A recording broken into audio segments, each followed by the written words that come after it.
നമുക്ക് ആദർശിന്റെയും നയനയുടെയും നാളത്തെ നല്ലൊരു കഥ കേട്ടാലോ? വീഡിയോ ഇഷ്ടപ്പെടുവാണെങ്കിൽ ഒന്ന് ലൈക്ക് ചെയ്ത് ഹൈപ്പ് ചെയ്യാൻ മറക്കരുത്.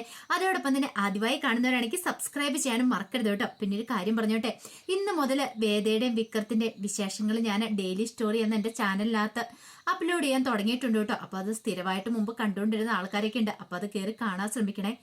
അങ്ങനെ നമ്മൾ കാണുന്ന ഒടുവില് നന്ദുവിന് എന്ത് ചെയ്യണമെന്നറിയില്ല. നവീൻ പറഞ്ഞ കാര്യം അതൊരു വല്ലാത്തൊരു ഷോക്ക് തന്നെയായിരുന്നു.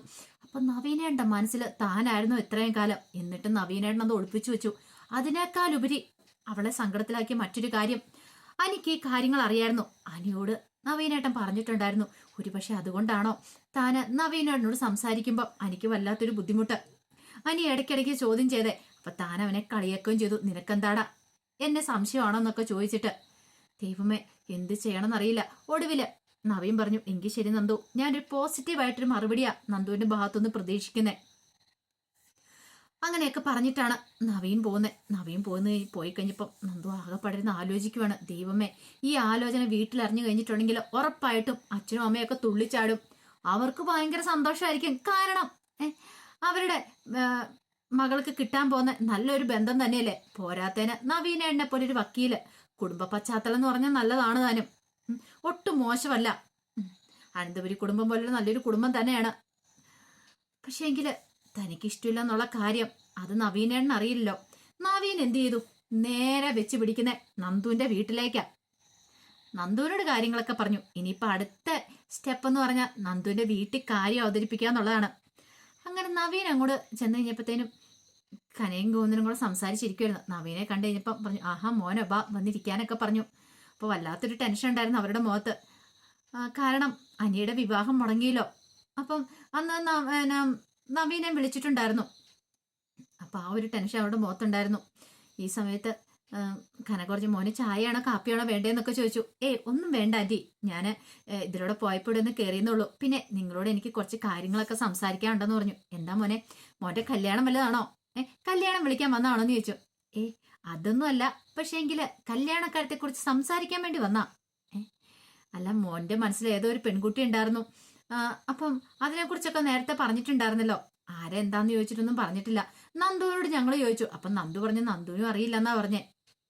അപ്പോഴേക്കും നവീൻ പറഞ്ഞു, അതെ ആൻറ്റി, എനിക്ക് അതിനെക്കുറിച്ച് പറയണം. ഞാൻ മുമ്പ് പറഞ്ഞിട്ടില്ലേ എൻ്റെ മനസ്സിലൊരു പെൺകുട്ടി ഉണ്ടെന്ന്. അതാരാന്നറിയാവോ? ഇനി ഞാൻ മറച്ചു വെക്കുന്നില്ല. ഞാൻ ആ പെൺകുട്ടിയോട് എൻ്റെ ഇഷ്ടം തുറന്നു പറഞ്ഞിട്ട് ഇങ്ങോട്ടേക്ക് വന്നിരിക്കുന്നു പറഞ്ഞു. അപ്പോഴേക്കും ഗോവിന്ദൻ ചോദിച്ചു, അതാരാ മോനെ ആ പെൺകുട്ടി? എന്താണെങ്കിലും അവള് ഭാഗ്യം ചെയ്ത പെൺകുട്ടിയാ. കനക പറഞ്ഞു, അത് ശരിയാ. അതുകൊണ്ടായിരിക്കുമല്ലോ മോനെ പോലെയുള്ള ചെറുപ്പക്കാരനെ കിട്ടുന്നേ. ഇന്നത്തെ കാലത്ത് ഇങ്ങനൊരു ചെറുപ്പക്കാരനെ കിട്ടുക എന്ന് പറഞ്ഞാൽ അത്ര എളുപ്പമുള്ള കാര്യമല്ല എന്ന് പറഞ്ഞു. അപ്പോഴേക്കും നവീൻ പറഞ്ഞു, അതെ, ഞാൻ സ്നേഹിക്കുന്ന പെൺകുട്ടി ആന്റിയുടെ മോളാ, ആന്റിയുടെ അങ്കിളിന്റെ മകളാണ്, നന്ദു എന്ന് പറഞ്ഞു. നന്ദുവോ? ഒരു നിമിഷം കണ്ണും വിഴിഞ്ഞിരിക്കുവാണ് കനകയുടെയും ഗോവിന്ദന്റെ.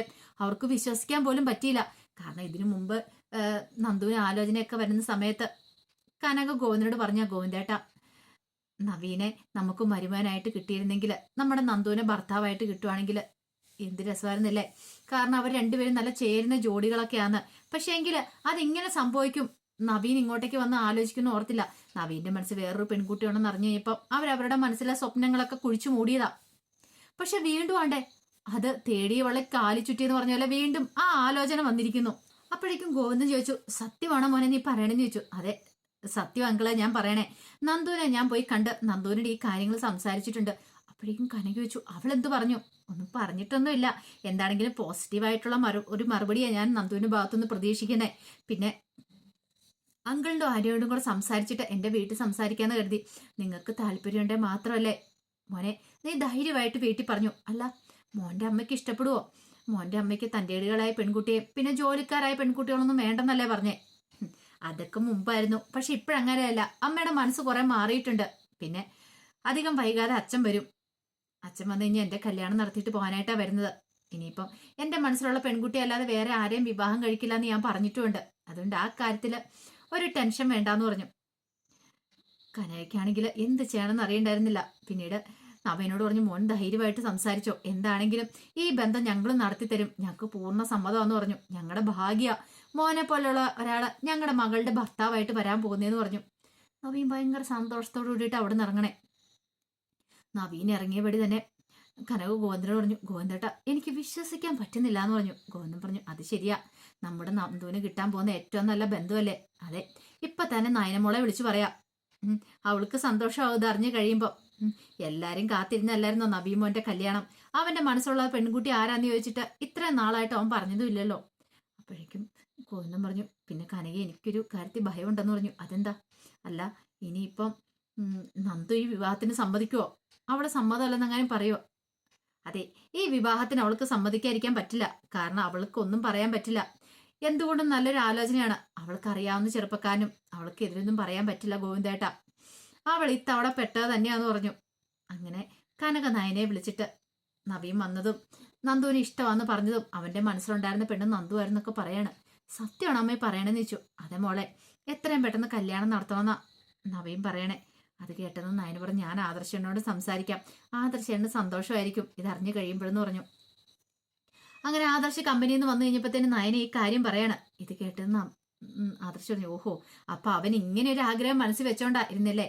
അതാണ് നമ്മൾ ചോദിച്ചിട്ടൊന്നും അവൻ പറയാതിരുന്നേ. അല്ല ആദർശേട്ടാ, ഇനി നന്ദു എതിര് പറയുമോ? നന്ദുവിനെതിരൊന്നും പറയാൻ പറ്റില്ല. നന്ദുവിനോട് അവന് ഇഷ്ടം തുറന്നു പറഞ്ഞതല്ലേ പറഞ്ഞു. പക്ഷെ അവള് മറുപടി ഒന്നും പറഞ്ഞില്ല എന്നാ പറഞ്ഞേ. നമുക്ക് നോക്കാം എന്നൊക്കെ ആദർശം പറഞ്ഞു. ഈ സമയത്ത് അനിയെ വിളിച്ചു നന്ദു, എന്നിട്ട് അത്യാവശ്യമായിട്ടൊന്ന് കാണണമെന്ന് പറഞ്ഞു. അങ്ങനെ അവർ രണ്ടുപേരും കൂടെ ബീച്ചിന്റെ അവിടെ വെച്ച് കണ്ടുമുട്ടുകയാണ്. ആ സമയത്ത് എനിക്ക് ഭയങ്കര സന്തോഷമായിരുന്നു. കാരണം വിവാഹം മുടങ്ങിയല്ലോ, അവന്തികയായിട്ടുള്ള എൻഗേജ്മെന്റ്. ആ ഒരു സന്തോഷത്തോട് കൂടിയിട്ടാണ് നന്ദുവായിട്ട് സംസാരിക്കുന്നത്. പക്ഷെ നന്ദുവിന്റെ മുഖം മൊത്തം വല്ലാത്തൊരു മ്ലാനതയായിരുന്നു. എന്താ നന്ദു, നിന്റെ മുഖത്ത് എന്താ ഒരു സന്തോഷമില്ലാത്ത? എന്ത് പറ്റിയെന്നൊക്കെ ചോദിച്ചു.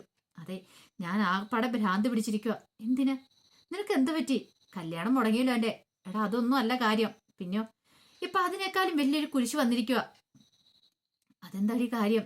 അത് നവീനേട്ടനാന്ന് പറഞ്ഞു. ഒരു നിമിഷം അനിയൊന്ന് ഞെട്ടി. ഇനി അവൻ അവന്റെ മനസ്സിലുള്ള പ്രണയം നന്ദുവിനോട് തുറന്നു പറഞ്ഞു കാണുമോ? എടാ അനി, നിന്നോട് ഞാൻ ഒരു കാര്യം ചോദിച്ചാൽ നീ സത്യം പറയണം. എന്താടി? അത് പിന്നെ എന്നെ ഇഷ്ടമാന്നുള്ള കാര്യം നവീനേട്ടൻ നിന്നോട് പറഞ്ഞായിരുന്നു എന്ന് ചോദിച്ചു. അത് പിന്നെ എടാ, എന്നിട്ട് നീ എന്താ എന്നോട് ഇത്രയും കാലം പറയാതിരുന്നേ? എടി, അത് പിന്നെ അറിഞ്ഞു കഴിഞ്ഞിട്ടുണ്ടെങ്കിൽ നീ എങ്ങനെ പ്രതികരിക്കുമെന്ന് എനിക്കറിയില്ലായിരുന്നു. ഒരുപക്ഷെ നിന്റെ മനസ്സെങ്ങാനും ഇനിയിപ്പോൾ അങ്ങോട്ടേക്ക് ചാഞ്ഞു പോയാലോന്ന്. എടാ, നീ എന്നെക്കുറിച്ച് ഇങ്ങനെയാണോ കരുതിയിരിക്കുന്നേ?